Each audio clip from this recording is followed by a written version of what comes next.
We hear a lot about colors.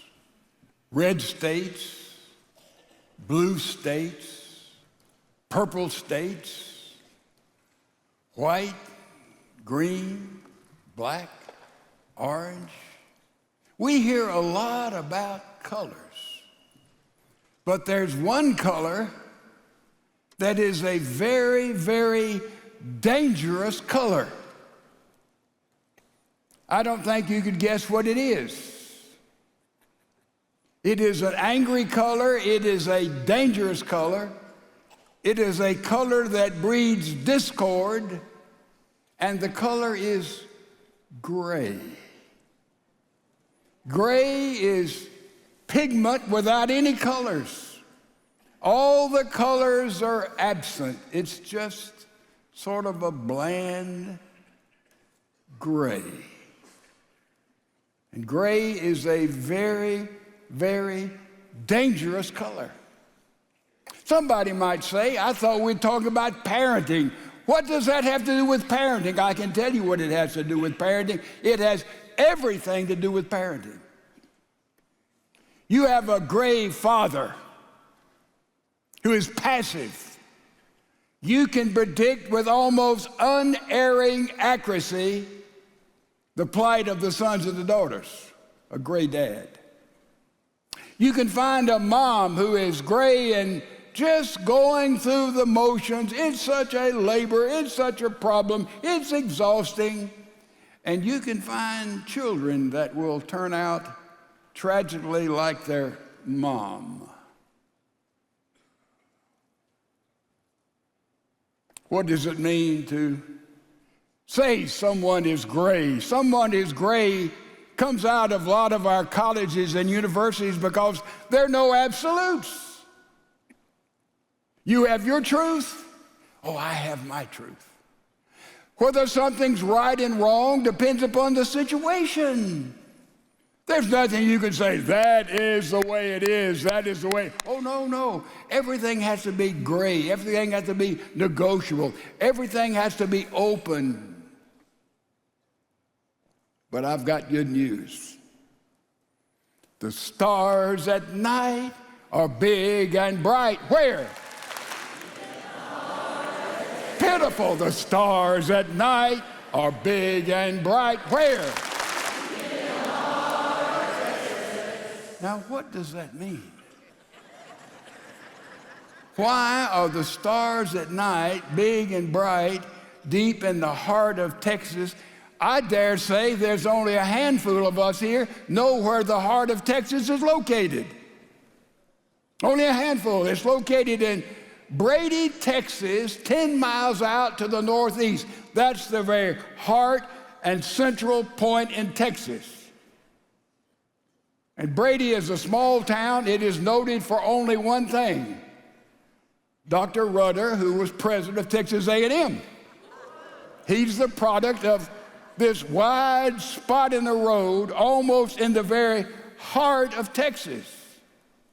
Now, why are the stars at night big and bright in the heart in Brady, Texas? Do you know why? It's because there's no ambient lights. There's nothing competing with the darkness except you look up and the stars at night are big and bright. Decisiveness, clarity. And when something is gray or someone is gray, there is no too many completing lights, too many completing agendas, too much noise, too much racket. But when there is clarity, and that's our problem with parenting, ladies and gentlemen. You take any mom and dad and say, here's a baby that you've been given. What is your goal for that child? Well, I want them to be upwardly mobile. I hope they're educated, and I hope they have more than I have, and I hope just some sort of general type of things. If you've ever been bird hunting and you take your shotgun, you shoot up there without aiming, chances are you'll hit nothing. You'll hit nothing. And therefore, parents need to know what their goal is. What are you trying to develop? What would God have you to build into that son, in that daughter? It has to be a clear thing, a clear definition. And that's exactly what we've been talking about, isn't it?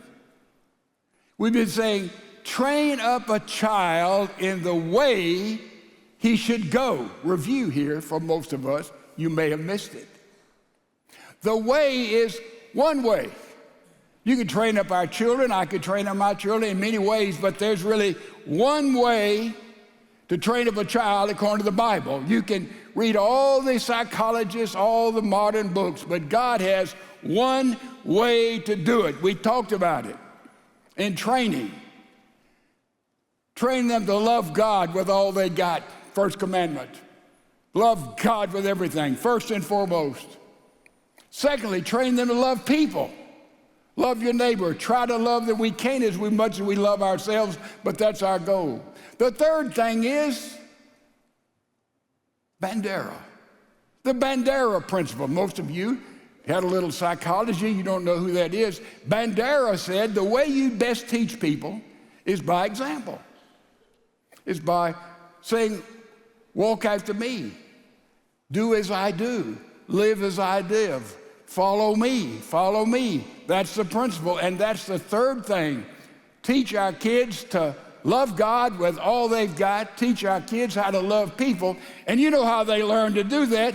By looking at mom and dad. And we have to say, that's the way I want to live, obeying those first two commandments that Jesus said has priority of all the other rules and regulations.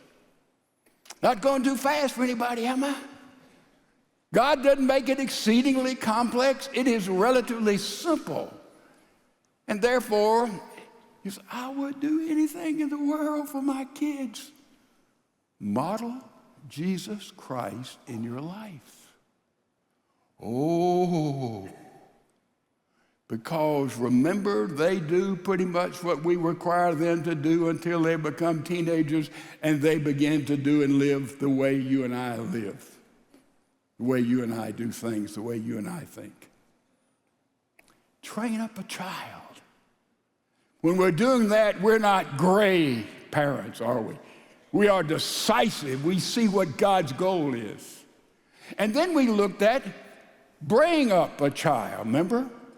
We looked at Proverbs, train, then we looked to Ephesians in chapter number 6. It says, bring up a child in the discipline, big word, and instruction, of the Lord. And we discovered that discipline primarily takes place between, remember the ages, 3 to 13. That's when mom and dad really has a role in the eyes and the life of that son or daughter of God. That is when we bring them to submission. That is when we say, this is the way it is. This is how things operate. And therefore, we take over the authority of our children between 3 and 13. If you don't, that's when you have so many problems with teenagers, because they haven't learned that when you say yes, you mean yes. You say no, you say no. And if you don't do that from 3 to 13, you're in for a long, long, tough ride, mom and dad. It can change, but it's much more difficult. So discipline first, and then after that, there's instruction. This is when we talk with them. This is when we explain. In those years, 3 to 13, we say, you do this, you don't do this, you stop here, you go there. They say, well, why? Because I said so. That's enough. That's what happens during those years. And then the years from 13 followed get so much easier because you've established a sense of authority. Then you can explain. Then you can go into the other details that need to take place. We've already been through this. Some of you missed it. Foundational principles of not being a gray mom and dad. Clarity, distinctiveness, understanding the goal. Right there. And then we're still in Proverbs, I want to show you another little pregnant verse that's in the same chapter that we find train up a child. It's in chapter number 22, verse number 15. Foolishness is bound up in the heart of the child, and the answer for that is the rod of discipline will remove it far from him. Foolishness is bound up in the mind of a child. That's our challenge. Children are fools. Oh boy, out of my child is, no. Children are fools because they cannot determine that which is best for themselves. They have free will, but they do not have the ability to make those wise choices, do they? No. A child is self-centered. A child is all about me. A child is all about what I want, what I like, what gives me pleasure, what I love to eat. That's children. And we can encourage that foolishness. Illustration. Here's a 5-year-old says to mama, my friends are having a spend the night party over at so-and-so's house, and I want to go. The mother says, no, you cannot go. 5 years old. Man, there's a temper tantrum. Why everybody's going? I'm invited. They're going to have a good time. But mama knows what will happen at that little 5-year-old overnight party. Mama knows the family, the home in which those children will spend the night. And so mama, without any explanation, says no, and there's a temper tantrum. And then mama says, well, maybe I made a mistake. Maybe I acted too hastily. Maybe we need to consider. And then that mother starts to negotiate with the child, a 5-year-old, folks. That's the modern word. You have to cooperate with your children. Let me tell you something. If no doesn't work and you have to bribe animals, you train by food and by punishment, not humans, not children. It doesn't work that way, ladies and gentlemen. And if that mother begins to negotiate with that child, you mark it down. Wait till that child gets to be a teenager. I don't know why my teenager's like this. It's because a father and a mother didn't establish clear, without shouting, absolute authority between 3 and 13. A child has a foolish heart because they cannot determine with their own understanding, with their background, how to really make wise choices. So fathers and mothers have to step in, and without argument, without debate, without negotiation, without manipulation, without rewards, this is the way we do it. You do that from 3 to 13, the teenage years will be a blast. It won't be perfect, but it'll be infinitely easier. Throw a temper tantrum. Ho, ho. So then, train up a child the way they should go, because a child has a heart that is foolish. Anybody want to debate the foolishness of a child's heart? No, we understand that. What is the answer for that? This will surprise you. It is the latter part of that 15th verse. Look at it. The rod of discipline will remove it far from him. The rod of discipline will remove it far from him. You know the verse, spare the rod, spoil the child. Everybody familiar with that verse? Only one problem, it's not in the Bible. Hello. Oh, I thought, no. Spare the rod, spoil the child is not in the Bible. Look for it. Can't find it. All of us who raised our hand, whoop, it's not there. But what is there? It's the instructions, the latter part of what we do about foolishness in the heart of a child as parents. It says this is what we do. The rod of discipline will remove it far from him. You see, the rod of discipline. Now, the rod there is in the definite article. What does that mean? It means that the rod, it is a specific procedure by which we engage in as parents to get the foolish out of our children. A rod, not the baseball player. A rod is an indefinite article. Rod is used many times in the Bible for many things. It's used for a staff. It's used for what the shepherd has. It's used. And that is a rod. You find it over there in Exodus chapter number 21. A rod can be harmful. It is a harm. It is a rod. It is a stick. It is a bar. It is a limb. It is something that will harm. But the rod doesn't mean discipline can't be in there, but the rod says this is the program, the way God has planned for you to get foolishness out of your child. Do you get the difference? The rod is a definite article every time you see it in the Bible. And it says, this is God's program. This is the way God operates. It's the rod. It's the program, the agenda. And you can look at, you can turn in your Bible to the very next chapter over to Proverbs 23. It says, apply your heart to discipline and your ears to words of knowledge. Do not hold back discipline from the child. Although you strike him with the rod, he will not die. The rod is not a stick. That is a rod. The rod is God's principles for getting foolishness out of your sons and daughters.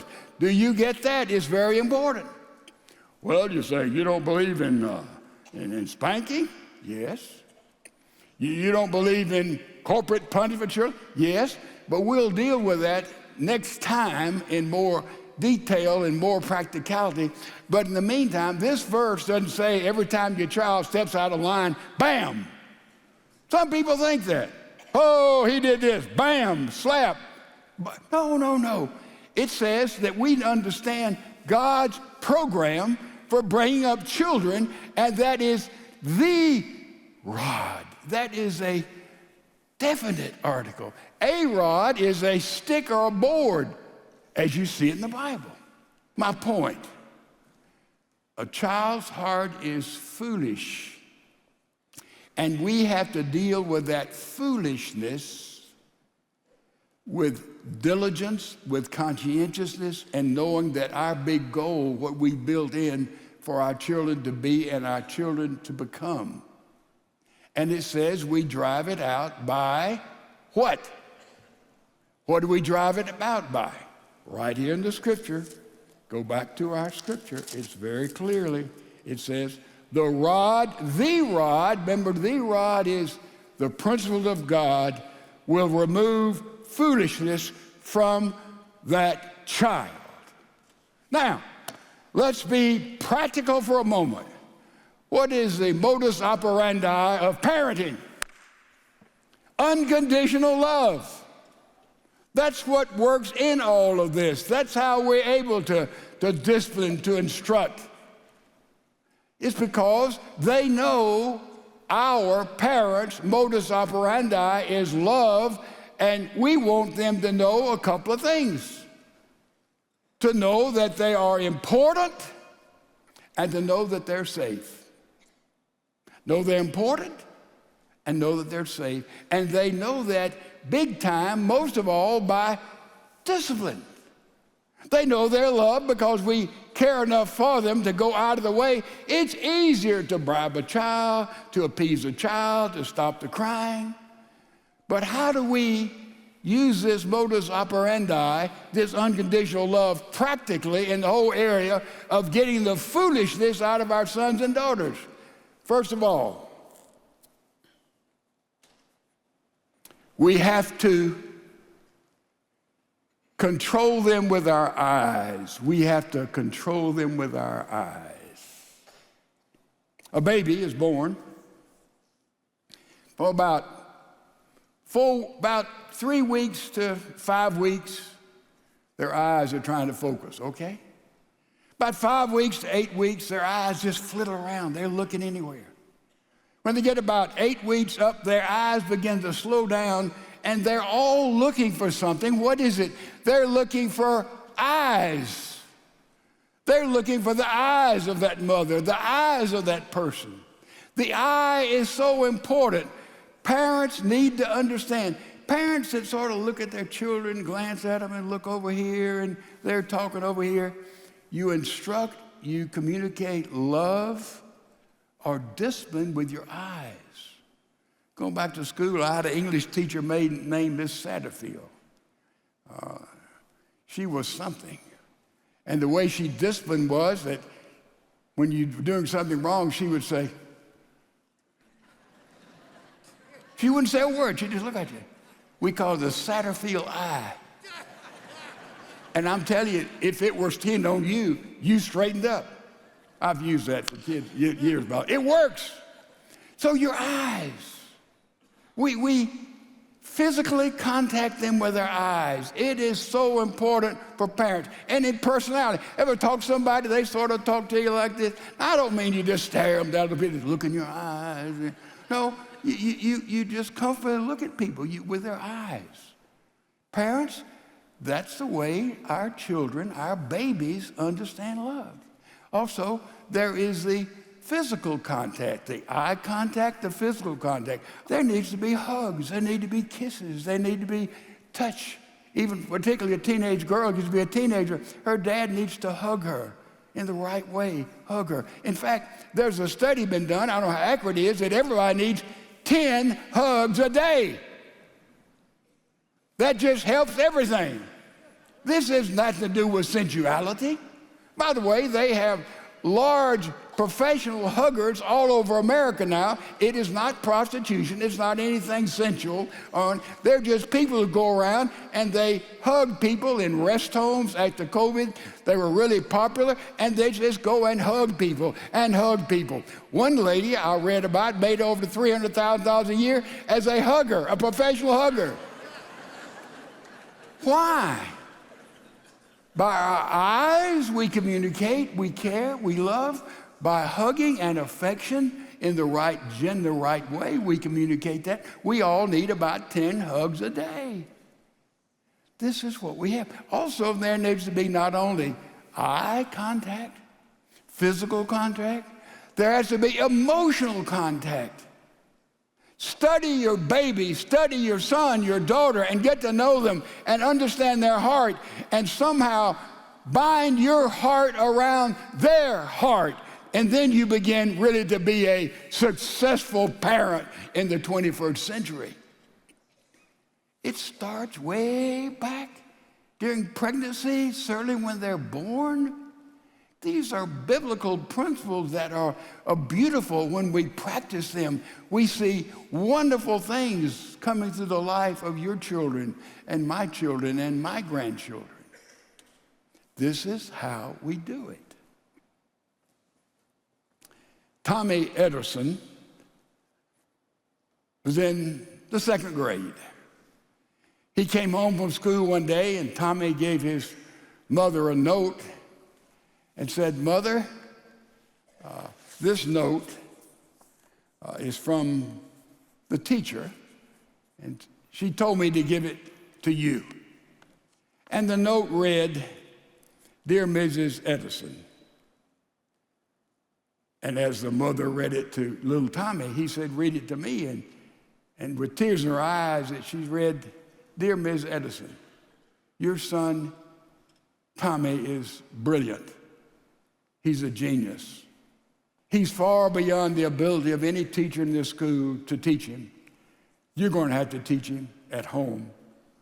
He's not welcome back here because he is far, far beyond anything we can do." So Mrs. Edison taught her son at home. He became Thomas Edison, perhaps one of the most creative minds ever produced, not only in America, but in the world. When his mother died, years later, he was looking through some things in a drawer, and according to his memoir, he saw that little note that he'd carried home to his mother, and he said, I want to read that note myself. And the note didn't say what his mother said that it said. The note said, "Your son is addled." That meant mentally ill in that day. "We won't let him come back to school here anymore. You'll have to teach him." Edison said when he read that, he cried and cried for hours. And then he wrote in his memoir these words: Thomas Alva Edison was an adult child that a hero mother became the genius of the century. Mom and dad, everybody may give up on your son and daughter because they say, oh, they're fools. But a mom and dad who brings a child up, teaching, loving, with unconditional love, you'll be amazed at what that son and daughter will become.